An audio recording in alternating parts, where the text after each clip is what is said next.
राहुल गांधी और इंडिया गठबंधन दोनों की पीठ में एक बार फिर छुरा घोंपने, धोखा देने, इंडिया गठबंधन की लंका लगाने मोदी जी के एकलव्य चल पड़े। कौन है एकलव्य? नाम है अरविंद केजरीवाल, जो चीखते चिल्लाते हैं बार बार कि कांग्रेस जो है ना वो भाजपा की बी टीम है, लेकिन उनके कृत्य बार बार ये परिलक्षित कर देते हैं कि मोदी जी का एकलव्य कौन है और भाजपा की बी टीम कौन है। आज बहुत सारी चीजें, सारे तथ्य आपको दिखाने हैं और पूरा एक विश्लेषण करना है अरविंद केजरीवाल का, और समझने की कोशिश ये भी करेंगे 2024 के चुनाव में कांग्रेस के भीतर तो स्लीपर सेल था तो था, इंडिया गठबंधन के भीतर भी अरविंद केजरीवाल स्लीपर सेल के तौर पे काम कर रहे थे क्या? कि जितनी रणनीति बने सब धीरे से खिसकाते रहो, साहब तक पहुंचाते रहो। सारी बातें जरा विस्तार से। नमस्कार, मैं स्वप्निल और आप मुद्दा देख रहे हैं। दोस्तों, आगे बढ़े उससे पहले एक छोटी सी अपील है। मुद्दा इन दिनों एक गंभीर आर्थिक संकट से जूझ रहा है।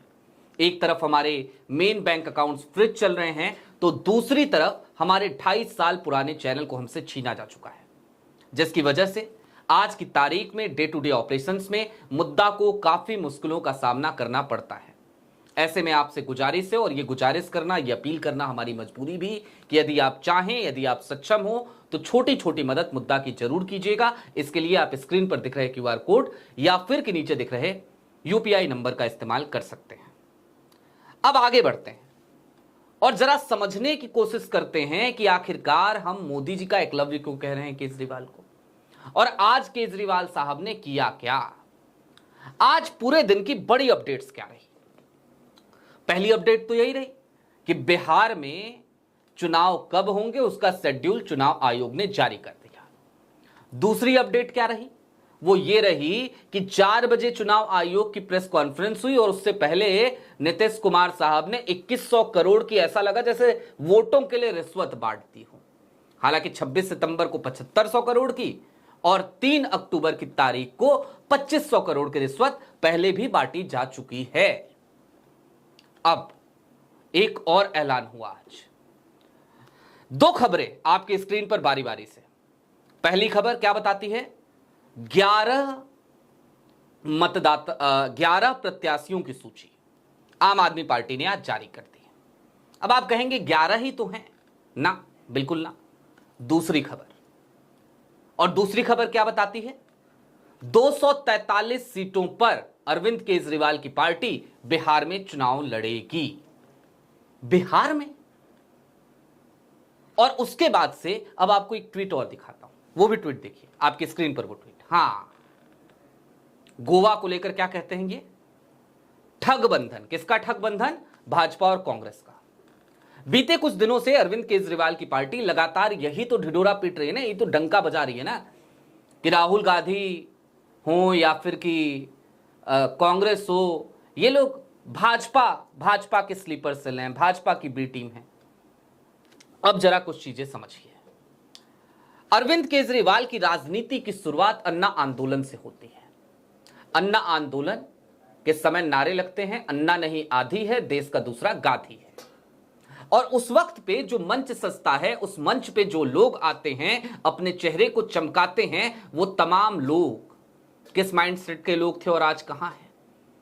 किरण बेदी की बात करेंगे या जनरल वीके सिंह की बात करेंगे या किसी की भी बात कीजिए, कहां है सब लोग? भाई, अपने तो बड़े भाई रहे कुमार विश्वास, कहां हैं? क्या बातें करते हैं आज? किसको टारगेट करते हैं आज? सबको पता है, सब जानते हैं। और अरविंद केजरीवाल के उस आंदोलन से क्या हुआ? देश में एक माहौल बनाया गया, एक माहौल पैदा किया गया। आरएसएस इस बात को बहुत पहले स्वीकार कर चुकी है। मोहन भागवत का बयान है, दत्तात्रेय होसबोले का बयान है कि भाई वो जो आंदोलन था उसमें आरएसएस शामिल थी। ये कह चुके हैं, वो खुला ऐलान कर दिया था। और उसके बाद भी अरविंद केजरीवाल बी टीम किसको कहते हैं? कांग्रेस को। अब अरविंद केजरीवाल बिहार पहुंच रहे हैं, और गुजरात में तो आपको पता ही है, गुजरात में तो हैं ही। अरविंद केजरीवाल बिहार में पहुंचेंगे तो किसको नुकसान पहुंचाएंगे? किसको पहुंचाएंगे? अरविंद केजरीवाल हो, ओवैसी हो, मायावती हो, जाहिर सी बात है ये सेंधमारी भारतीय जनता पार्टी के वोट बैंक पे नहीं करेंगे, ये सेंधमारी करेंगे इंडिया गठबंधन के वोट बैंक पर, इंडिया गठबंधन के मतदाताओं पर, उन पे डाका डालेंगे। अरविंद केजरीवाल की राजनीति जब शुरुआत हुई तो वो कहां से हुई? दिल्ली से। दिल्ली जहां पर लंबे समय से भारतीय जनता पार्टी अपने अस्तित्व के लिए संघर्ष कर रही थी और शीला दीक्षित लगातार काम करती हुई नजर आ रही थी, जीतती हुई नजर आ रही थी, लेकिन एक मुकाम आया, खूब बदनाम किया गया, पर्चे लहराए गए, बताया गया कि भाई भ्रष्ट, ये भ्रष्टाचारी, वो भ्रष्टाचारी। बाद में वो कागज के पुलिंदे, वो पर्चे कहां गए? जमीन खा गई, आसमान निकल गया, या केजरीवाल साहब घोट गए, ये केजरीवाल साहब जाने। ये सब कुछ हुआ, दिल्ली में सत्ता में आए, 2 बार सत्ता में आए, 2 क्या 3 बार। पहली बार 49 दिन की सरकार रही, कांग्रेस के 8 विधायकों का समर्थन लेकर मुख्यमंत्री बने थे, 49 दिन में छोड़ दी थी सरकार। तो ये थे केजरीवाल। अब हमने मोदी का एकलव्य कहा केजरीवाल साहब, तो जरा वो भी समझिए क्यों कहा।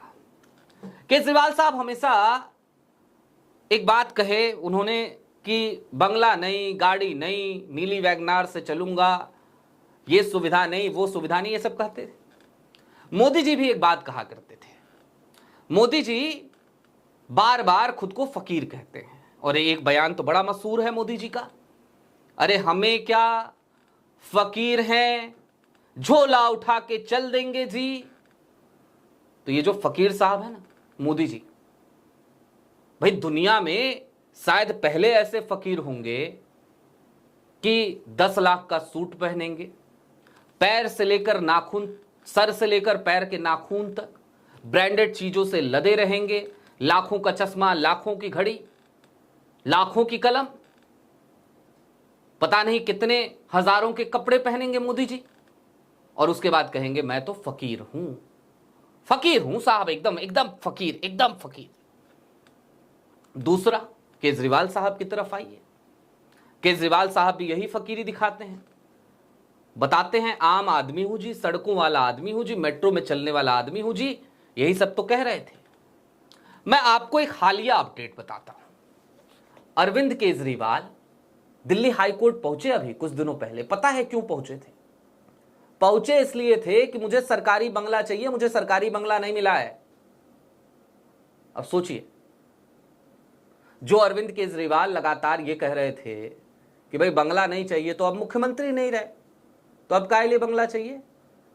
तो अब चूंकि उनकी जो पार्टी है वो राष्ट्रीय पार्टी है, तो उसके जो सुप्रीमो हैं, जो संयोजक हैं यानी केजरीवाल साहब, नियमतः उनको बंगला मिलना चाहिए, ये कानून है।